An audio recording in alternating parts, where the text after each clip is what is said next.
दुआ का चिराग। कहते हैं दुआ में बड़ी ताकत होती है।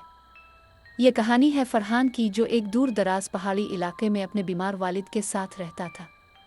फरहान के वालिद कभी एक मशहूर मुअल्लिम थे, मगर अब बीमारी ने उन्हें बिस्तर से लगा दिया था। घर में गुर्बत थी, 2 वक्त की रोटी भी मुश्किल से मिलती और दवाएं तो ख्वाब थी। फरहान रोज जंगल से लकड़ियां काटता, शहर ले जाकर बेचता और जो पैसे मिलते उनसे घर का चूल्हा जलता। वो हर रात पहाड़ी पर जाकर दुआ करता, जहां एक पुराना सा पत्थर का चिराग था। लोग मानते थे कि ये दुआ का चिराग वो है। एक रात फरहान बहुत थका हुआ था, मायूस और टूटा हुआ।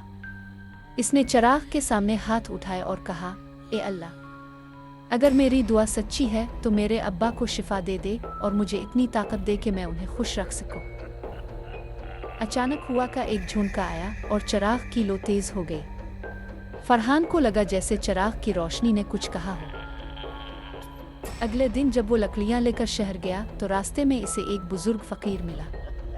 फकीर ने इसे रोक कर कहा, बेटे, तुम्हारी आंखों में सब्र की रोशनी है। ये लोग ये बीज ले लो, इसे अपने घर के पीछे लगाना, इसका फल तुम्हारी तकदीर बदलेगा। फरहान ने शुक्र अदा किया और बीज लेकर आ गया।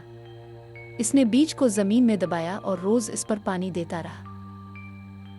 कुछ दिन गुजरे और एक दिन वहां एक नायाब जड़ी बूटी उग आई, वही जड़ी बूटी जिसकी दवाई बहुत महंगी थी और उसके वालिद के लिए जरूरी भी।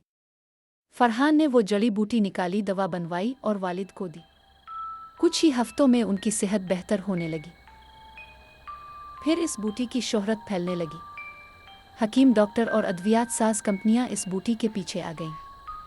फरहान ने वो ज़मीन किराए पर दे दी और जो रकम मिली इससे इसने एक छोटा सा दवाखाना खोला, जहां वो गरीबों का मुफ्त इलाज करता।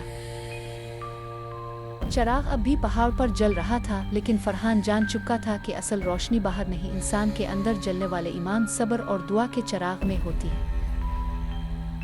जब इंसान सब्र और खुलूस के साथ दुआ करता